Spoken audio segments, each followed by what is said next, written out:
102 din po,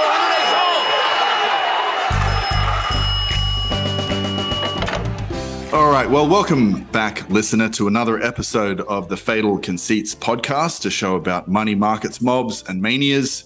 If you haven't already done so, please head over to our Substack page. You can find us at bonoprivateresearch.substack.com. There you'll find hundreds of articles and everything from high finance to lowly politics. Plenty of research reports, and of course, more conversations just like this under the Fatal Conceits podcast tab at the top of the page.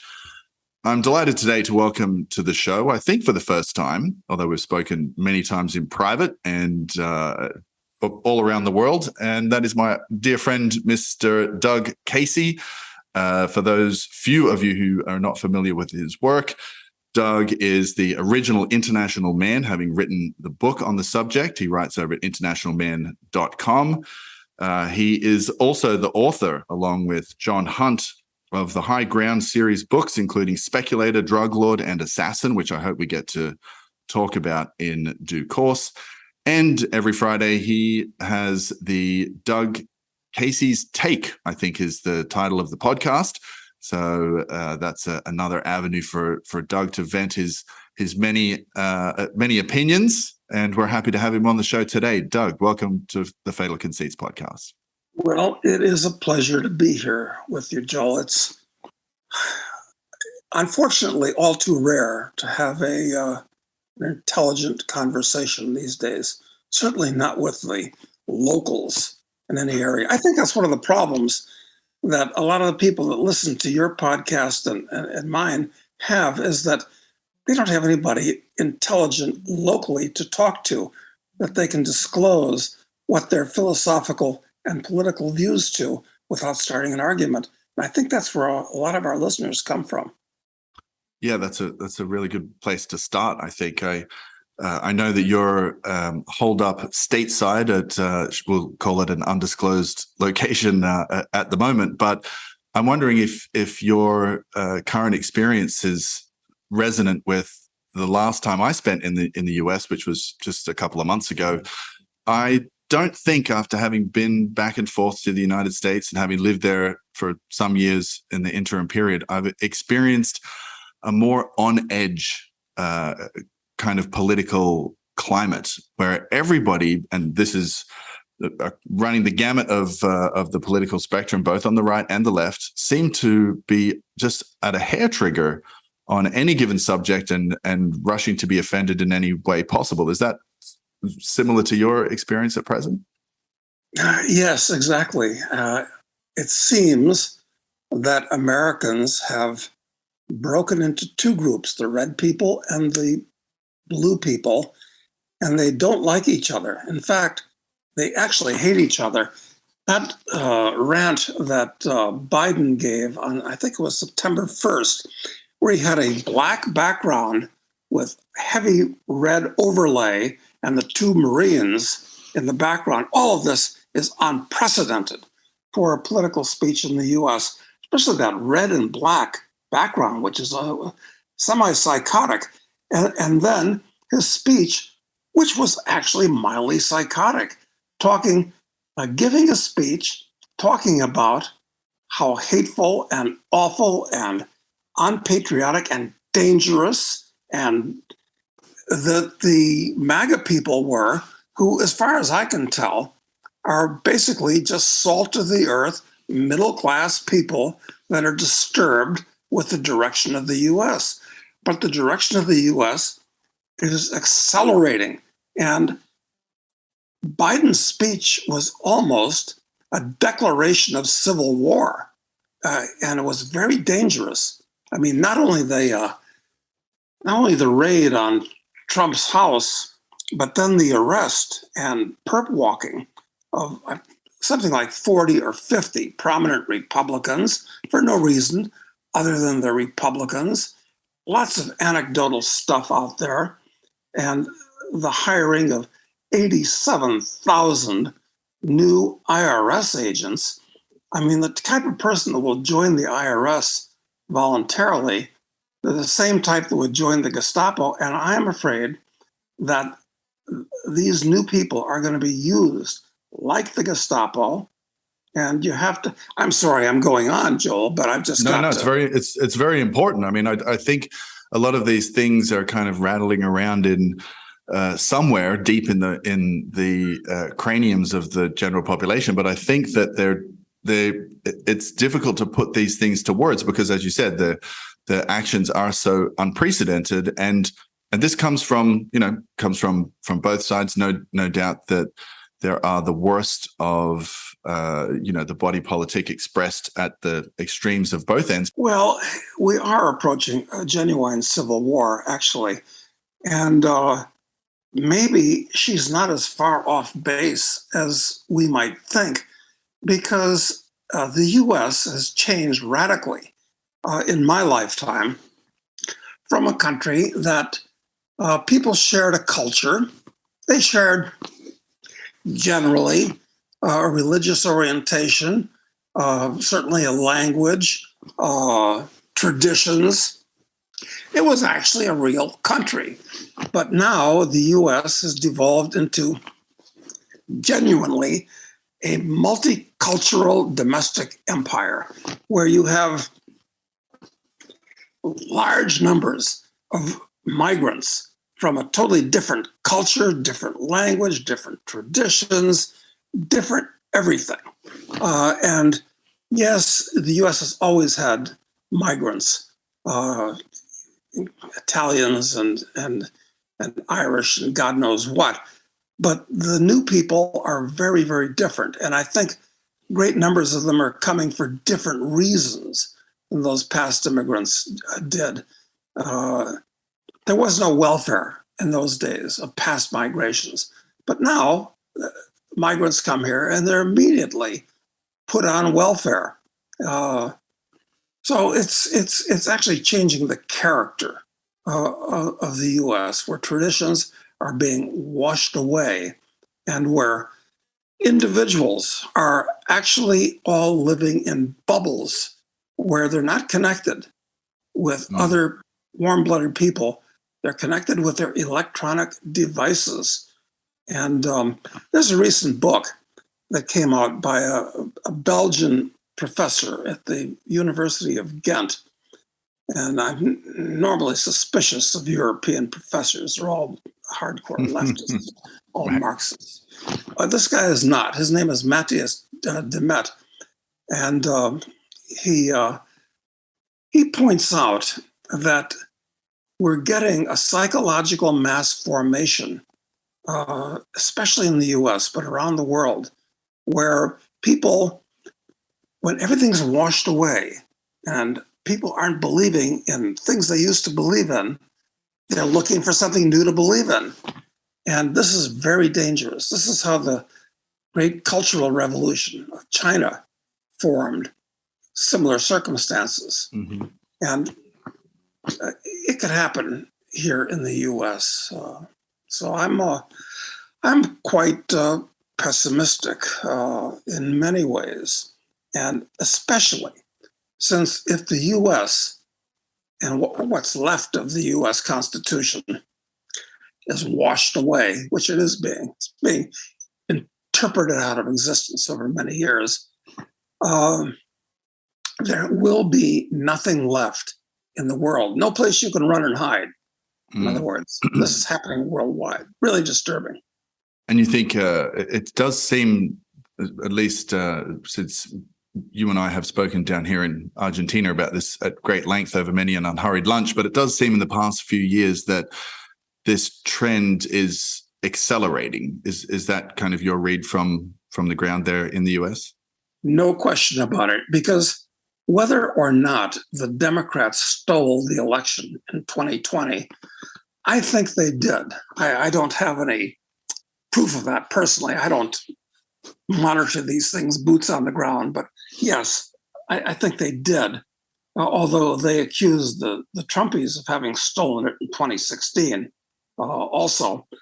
But let's admit it, the people that control the apparatus of the state now in Washington, D.C., these people are exactly the same psychological profile with the same political beliefs as the Jacobins were in 1793. They're the same damned people, just updated.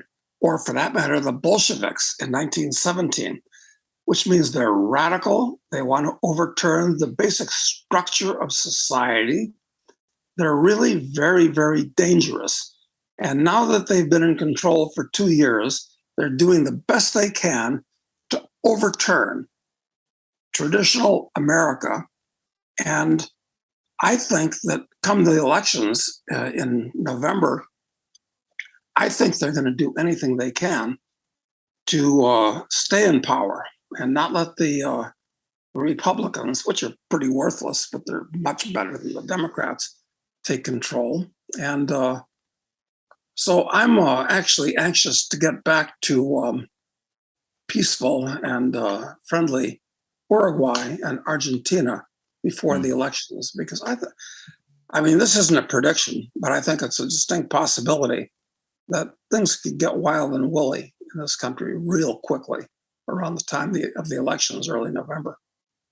Yeah, well, before we go and take a little look around the world at some, obviously, many inflection points and flashpoints of geopolitical unrest that I'd like to get your take on. It's obviously no secret, and you've written extensively about the rise and decline of empire. Most recently, I think I saw an article of yours comparing the decline of the American empire to that of the Roman Empire for many, many reasons, which could probably fill a whole other discussion. But I'm wondering if you think that we are in that sort of terminal, inexorable decay, and if we're very close to that, what people who are, they're living in the United States, they don't necessarily want to move down to Uruguay, where you are, or Argentina, or some other part of the world for any one of a million reasons.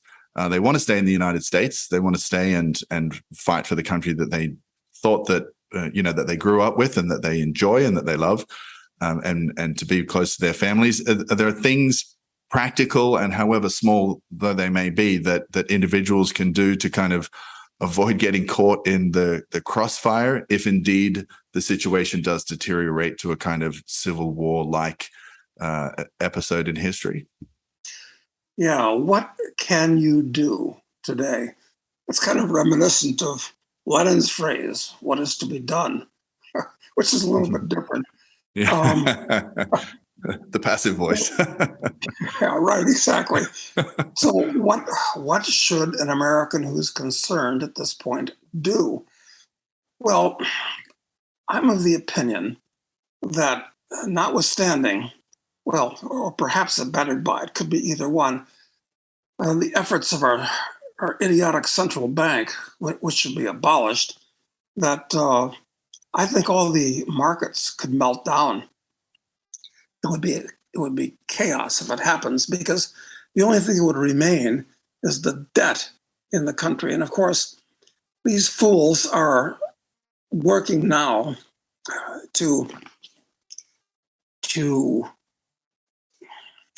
wash away a lot of the student debt, so that the people that have foolishly borrowed a lot of money to get worthless degrees and be indoctrinated, and generally they're the more leftist oriented because they've been indoctrinated, they're going to get a free ride to go to college so that their incomes will be higher, and the average guy's got to pay for it. But the problem is that $1.5 trillion of debt out there has got to be dealt with. And if the stock market melts down, truly melts down, and I can speculate as to how low it could go, and the bond market melts down, because I think that eventually we're going to see interest rates in the US on government paper, not just at 5% or 10%. It'll go back to the levels it was in the early 1980s, 15 or 20%, at which point it'll just about correspond to inflation. So you still won't be getting a real return on your money, but that's where it's going to go. It's going to overthrow the financial fabric of the US. And that is, especially with everybody indebted the way they are, their car loans, their mortgage loans, their student loans, they're consumer loans. It could be a real upset. I mean, you're going to have a lot more people living under bridges, losing their houses. Uh, So, this is serious. so what about people? I mean, I've heard people say, look, this happened in the 70s. You know, we had an oil embargo in the 70s. We had, we had the Nixon shocks, the Nixon economic shocks. We had the severing of the dollar from gold, the final severing of the dollar from gold, and it was kind of off to the races since. But we also had 40-year high inflation at the time, and so for people who sort of map the current situation onto the 70s and arrive at the conclusion that, well, it was kind of tough then, but we pulled up our britches and we managed to muddle our way through it, and we came out on the other side with this big explosive growth for the next 20, 30, 40 years. What to you is different between now and then? Is it just that we have now just an exponentially larger debt harness that is strapping us down, and what might be done about that? I'm short of a jubilee and a sort of hitting the reset button, which is not something, incidentally, that people aren't talking about. Yes, they are talking about it. The big problem with debt is that, well, other than that, some people owe it to some other people. So somebody's going to wind up unhappy if they don't get their money back. But it's that when you have debt, it means that you're living above your means. That's what high debt means anywhere. Somebody's been living above their means. Just as if you have high savings, it means that you've been producing more than you've been consuming, and you've saved the difference. That's how you get wealthy. So debt is the mirror image of that. And the US has looked good for the last 30, 40 years because of all this debt. It's like if I went out and I borrowed $1 million tomorrow morning. I mean, I could live really high off the hog.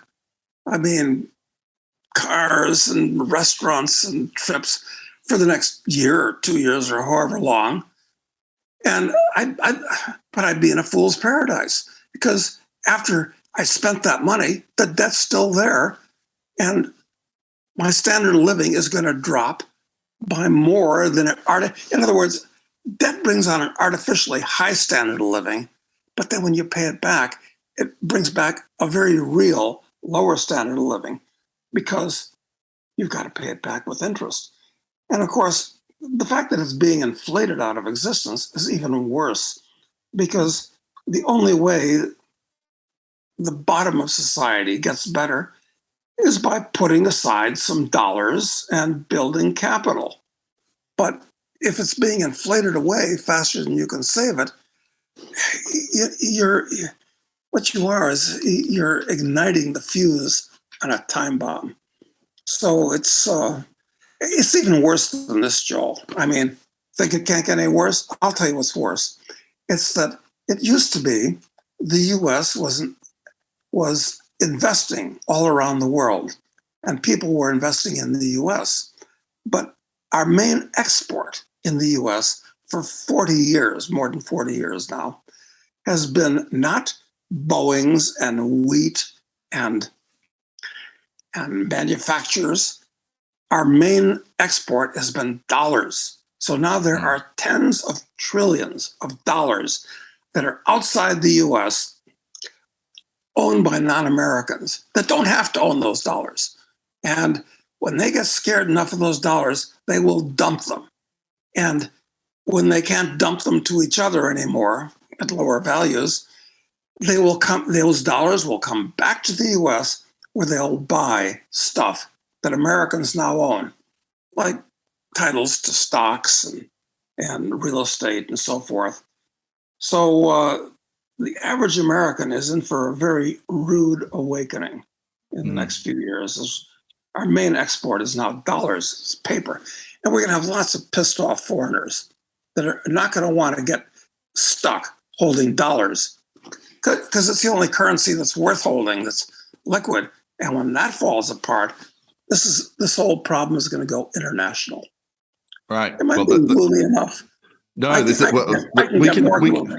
We can probably get more. We can probably get gloomier. Let's broaden the horizons a little bit, segueing from debt and civil war to the internationalization of both. And as you were speaking just then about the ebb and flow of these dollars, which have been, spirited off around the world to bag holders in Russia, for example, or in China, or in other countries that have kept their forex reserves or some portion thereof in dollars. Many of those countries are now finding themselves on the other end of dollar weaponization since the beginning of the conflict in the Eurasian steppes early in this year, February, whatever it was. Were you, just to back up a little bit for some context, were you first of all surprised that that Mr. Putin would respond contra NATO's advancement as he did? Is that your read on it? And we can get into maybe afterwards what the relevant sanctions of those on the West on Russia and its allies have wrought for days and months to come. Well, let me take this opportunity to antagonize those of our listeners that I haven't already antagonized by saying that if you were a Martian looking at the situation today, I think you'd have to support Russia, not the Ukraine, which is one of the world's most corrupt countries. In fact, I don't call it Ukraine. It used to always be called the Ukraine, which means borderland. It's always been an area. It's never been a country, actually, until Lenin made it a country after the Russian Revolution. But I call it the Ukraine, even though most people now call it Ukraine. So what am I saying here? It's that I think it was a mistake, a real error for Putin to invade the Ukraine. It's a pity he did that, but he was massively provoked where he almost had no alternative. What we have here is what amounts to a border war between two shithole countries. That's what it amounts to. Mm-hmm. And this is an area of the world that's had border wars where the colors of the map on the wall have been flowing for the last 1,000 years. And this is just a continuation of that. So there's absolutely zero reason for the US or Western Europe to get involved in a border war between two nothing nowhere countries. But they can't leave well enough alone. And Putin was provoked because after the 2014 Maidan revolution, a Russian puppet was replaced by a US puppet. And now a very aggressive and dangerous and stupid US puppet in the form of Zelensky. People don't realize that Crimea has always been part of Russia, or always, nothing's always, but for the last 300 years has been part of Russia. And it only became part of Ukraine when, for totally domestic political reasons, and when he was drunk, which he often was, Khrushchev gave it to the Ukrainian SSR. Now Russia wants it back for lots of perfectly good reasons. And the average American doesn't realize that starting with 2014, the Ukrainian army, which has been trained by NATO, attacked those two provinces, the Donbass, which are full of Russians, which seceded from the Ukraine. So, yeah, Putin had plenty of reasons to attack the Ukraine, but he didn't want to destroy the country. He just wanted those two things back. It's reasonable enough, and show the West Ukraine cannot become part of NATO, which was a violation of things that were agreed on before. But this could get truly out of control at this point. It's taken on a life of its own, where I think the Russians realize that we have to destroy the Ukrainian army. And now what are the Americans going to do? So, yeah, it does seem like an escalating game of chicken where neither side is willing to lose face, even though both sides have probably made some regrettable errors, which they certainly wouldn't admit in their own respective non-respectable media outlets, the propaganda on one side and on the other side. But were you taken aback at all by the weight of the sanctions from NATO and her allies, and in particular, I'm talking about the seizing of private citizens' property, the weaponization of the U.S. dollar in the forms of confiscated or suspended reserves, which may eventually result in a bifurcation of the global financial payment system into SWIFT and whatever other non-SWIFT entity comes to take the other side of the ledger there. These Jacobins that control the U.S. government are really quite stupid on a basic level. Stupidity is the inability, several definitions, but one definition is it's not just the inability to determine the immediate and direct consequences of what you do, but the indirect and delayed consequences of what you do. And stealing the assets of Russian citizens, whether they're good guys or bad guys or not, sure, most of the oligarchs are bad guys, I suppose. But that's not an excuse, if you believe in the rule of law, to steal a country's assets and that of its private citizens. This is incredibly provocative. I mean, they're just asking for trouble. And if you back the Russians into a corner, I don't know where it's going to end. And in addition, like you said, Joel, now the Chinese and the Indians and other countries are saying, you know what? These Americans are totally unreliable. They're destroying their currency. Their banking system is unreliable. I mean, we can't be so stupid that we have to continue using the SWIFT system where we have to trade in dollars that all go through New York, which is dangerous. So, yeah, I think that half of the world's countries or more, 3/4 of the world's countries, are going to find alternatives to the dollar and to the SWIFT system and using American banks. And this is going to devastate America. Well, of course, just like natural gas supplies being cut off are going to devastate Europe. I don't know, is the natural gas going to start flowing magically? I don't think it will. I think there's going to be some cold Europeans. And of course, natural gas is important for the manufacture of fertilizer, and it's not just that, but it's potash and phosphorus have been cut off, and this is you're going to have some cold and hungry people in poor countries. I mean, this is the start of something big here. This is equivalent to the start of World War III. Yeah, we saw, obviously, it was food protests in the form, I think, of self-immolation of a man in Tunisia that kicked off the whole Arab Spring. It's one thing to have a slight delay on your iGadget for a week, but when you can't feed your family and when the price of grains or fertilizers or fuel to heat your home goes beyond reach, then people start to desperate people do desperate things, and I think that can have a kind of cascading effect. Incidentally, I think it probably bears mentioning that there is so much nuance that really needs to be sorted through in these highly complex geopolitical questions that I think, as you started off the conversation by addressing, it just seems to be beyond the general conversational capabilities of most people to have that discussion and not kind of, their heads explode with some kind of reactionary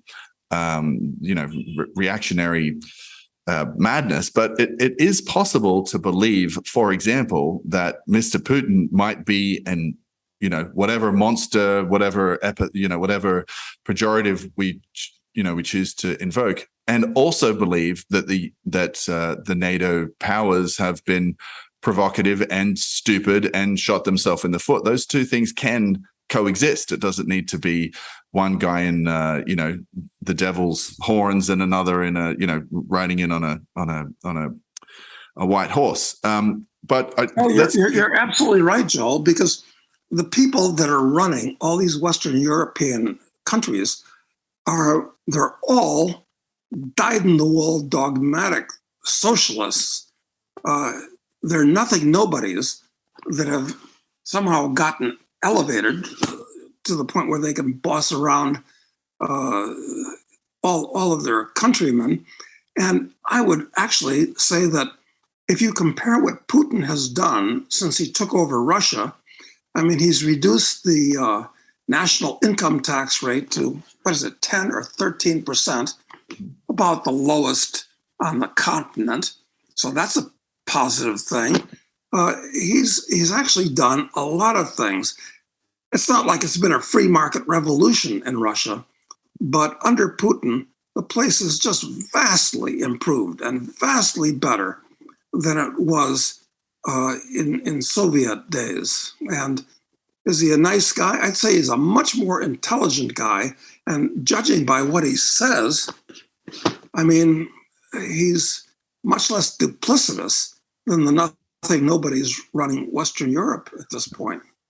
And it does seem like those nothing nobodies, as you say, on the continent are going to be shivering this winter.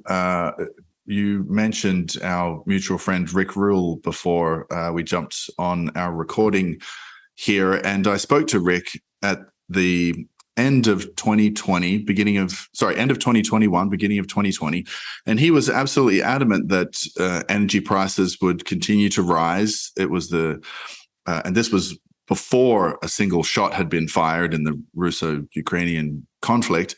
But he was absolutely spot on with that, and he had predicted that the event that we had was called the winter catastrophe.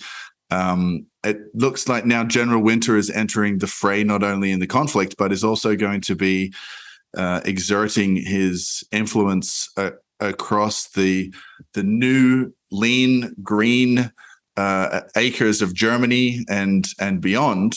How does this play out in energy markets, and what does this say of the prescience of the political elites in Europe and those, of course, who are spreading their green agenda to Australia and across the United States and in Canada? What does it say about their either inability to predict the future or their malice and mendacity in bringing it about, such as it will undoubtedly occur this coming winter for a lot of shivering people? Well, you're right. I think these people are both stupid and ignorant and evil, all three, actually. Look, nothing wrong with green stuff. A windmill or some solar. I mean, sometimes in some places it can make sense, but it's not the basis for mass power generation for an industrial society, at least not yet. These things should not be centrally directed by government to start with. It's not going to work, and it's going to be a total and complete disaster. If they wanted to do anything, it would be build lots of nuclear power plants. And nuclear power, even though it's been, promoted as the enemy of everything, is actually the cleanest and the cheapest and the safest form of mass power generation by far. But that's not happening. Well, it'll start happening, but it's going to take years to start building these nuclear power plants. And there'll be generation 4. We should already, or would already be at the stage where small, and by small I mean the size of a large room, nuclear power plants are buried to be dug up 10 years later and replaced for every town in the country. But that is not going to happen because of political reasons. So what should you do? I guess we're getting back to this subject that you brought up earlier. Well, what should the average guy do at this point? And I think that now continues to be, even though the price of oil stocks and natural gas stocks have doubled in the last year, I'd say, they're still real cheap. Why do I say that? If you go back to 1980, when oil was the big thing, 30% of the value of the S&P was oil stocks and oil-related stocks. As of last year, it was only 3%. It had dropped 90%. Now it's gone up to maybe 5% now, but they're still really, really cheap. And oil is much more important now than it has been in the past. And I'd throw coal and nuclear into this mix, those four things. So I'd say that since they're still real cheap, and a lot of these things have good dividend yields or low price earnings ratios, like Petrobras, the Brazilian national oil company, selling at 4 times earnings. Last year, it kicked off a dividend of 25%. That's pretty good. That shows how cheap these things are. So I think people should be looking to buy these stocks. Why are they so cheap? Because the institutions are all into ESG, environmental, social governance, and DIE, diversity. It's all destructive, stupid nonsense. So BlackRock and Vanguard and all these big mutual funds and hedge funds, they all talk to each other. They all have the same background. They go to the same clubs. They all want to be invited to the World Economic Forum. So they don't own any of these oil stocks. And the oil companies have been thoroughly intimidated at this point. They're not going to invest in something that in this political environment. So oil is going to stay here and go higher. Natural gas is going to stay here and go higher. You should buy those stocks, I think. I've been doing it for years, and selling naked puts against them actually is what I've been doing more than anything else. So that's one thing you should be doing for sure, investment-wise. Most other stuff, even with the stock market coming down, I think we're heading for a long-term bear market. I don't want to own Amazon or Google or any of that crap. I really don't. These are just ephemeral digits, quite frankly. I like the idea of owning real stuff. And hard to power all those ephemeral digits without real stuff burning in a furnace somewhere, keeping the lights on, keeping the heat on. Real quick, that's in the you'll find out department. Yeah, right. Doug, real quick, because I know we're butting up against a solid hour here, and I do appreciate your time. I wanted to get before we leave to your books. I believe you're working on your 4th, and for listeners who are not keeping abreast of the series, we have Speculated, Drug Lord, and Assassin, I think was the last one, if I have those in correct order. What's coming down the pipes? When do we get to Terrorist? That's what I think everybody wants to know. Yes, Terrorist is the next one, and John and I are getting ready to put pen to paper on it. Basically, this series of books, it's let's say, from one point of view, it's Atlas Shrugged in a more readable form and for a new era. And it takes our hero, Charles Knight, from youth, where he gets lucky on a gold mining stock in Africa and makes $1 million, comes from nothing to, this is possible with these crappy little mining stocks, which in a bull market, they'll go 100 to 1. They can go 1,000 to 1. I've personally owned a couple that have gone 1,000 to 1, although I didn't hold them all the way up. I mean, that would have been too good to be true. That's a tough ride. Still, they were very, very good to me. So Charles, in Speculator, goes to Africa, gets involved in a bush war, and boy soldiers and all this type of thing, and makes money, has it stolen from him by the government, but he keeps some, and he becomes a drug lord. I'm trying to reform the reputations of unjustly besmirched occupations. And we talk about the drug industry, both the FDA type drugs and the DEA type drugs. And Charles gets into more trouble now, developing a marvelous new drug that, instead of confusing your mind, makes your mind clear.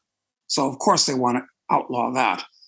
So now he's put in jail, and after he gets out of jail, he becomes assassin, because he figures there are some people that just need killing. Now, I can't say that in a nonfiction book, but in a fiction book, you can say whatever you want. Yeah. So that was Assassin, and that's a very good book. It's the most recent. But Terrorist is going to be more daring yet.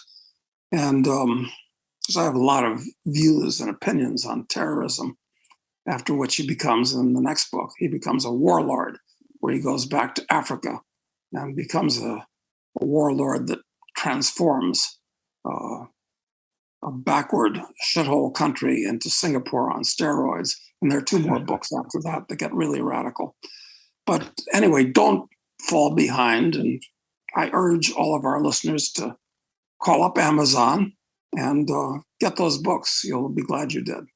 Yeah, outstanding. All right, I'll include some links to all of these books and your various other outlets, websites and podcasts.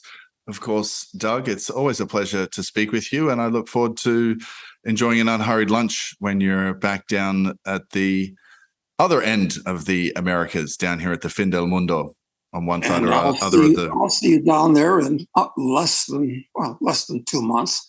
And maybe when we do this again, say next year at this time, we can see how right or wrong I've been on these things, and whether the world still exists in anything resembling its current form. Yeah, if anything, it may be a teachable moment, as the kids say horribly these days. Okay, Doug, I look forward to talking to you again. Cheers. Thanks, Paul. You too.